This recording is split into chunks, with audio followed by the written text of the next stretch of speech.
Assalamualaikum warahmatullahi wabarakatuh. Hai semuanya, perkenalkan nama saya Atika Putri. Dan saya Saskia Nurhanisa, kami dari kelas 9G. Di sini kami akan mempresentasikan materi yang berjudul Terbentuknya Negara Kesatuan Republik Indonesia.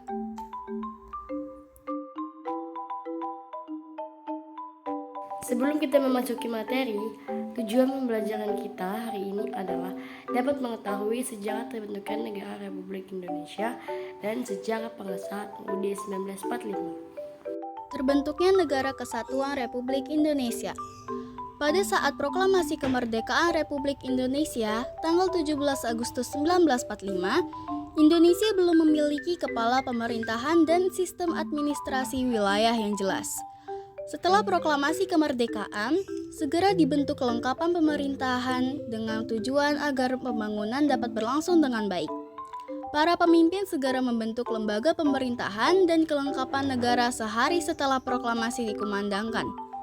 PPKI segera menyelenggarakan rapat-rapat yang menghasilkan beberapa keputusan penting sebagai berikut.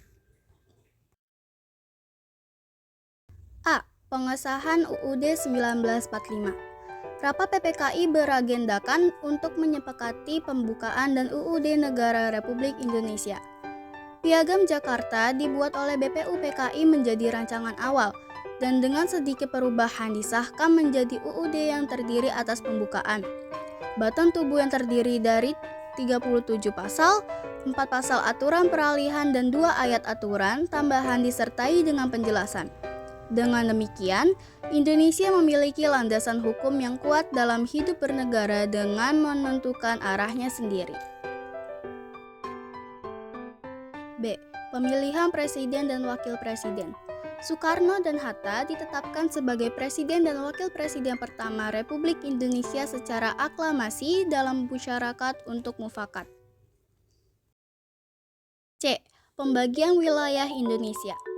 Rapat PPKI tanggal 19 Agustus 1945 memutuskan pembagian wilayah Indonesia menjadi 8 provinsi di seluruh bekas jajahan Hindia Belanda.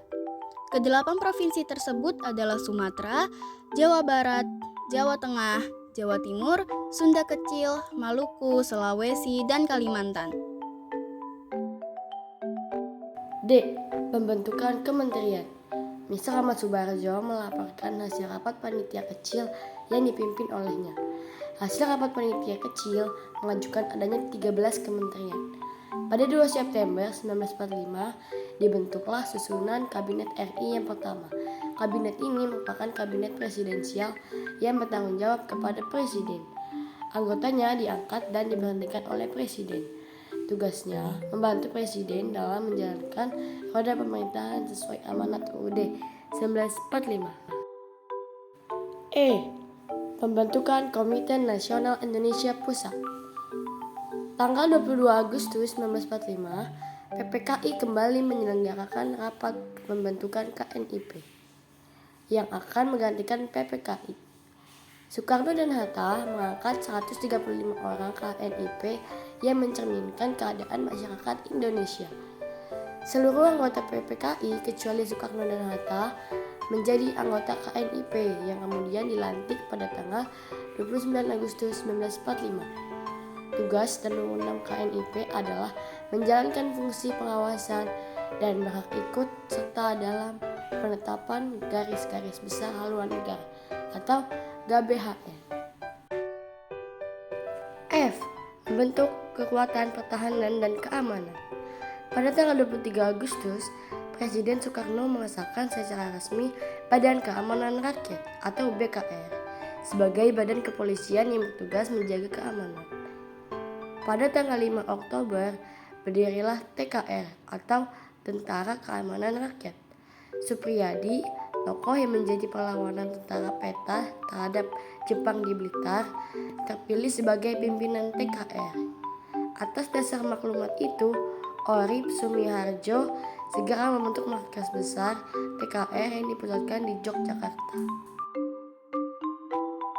Kesimpulan A. Indonesia memiliki landasan hukum yang kuat dalam hidup bernegara dengan menentukan arahnya sendiri. B. Soekarno dan Hatta ditetapkan sebagai Presiden dan Wakil Presiden pertama RI. C. Rapat PPKI memutuskan pembagian wilayah Indonesia menjadi 8 provinsi. D. Hasil rapat panitia kecil mengajukan adanya 13 kementerian. E. Soekarno dan Hatta mengangkat 135 orang anggota KNIP. F.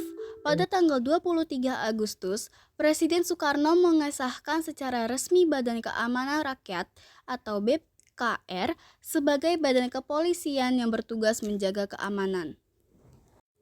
Sekian materi yang telah kami rangkum, kurang lebihnya mohon maaf. Wassalamualaikum warahmatullahi wabarakatuh.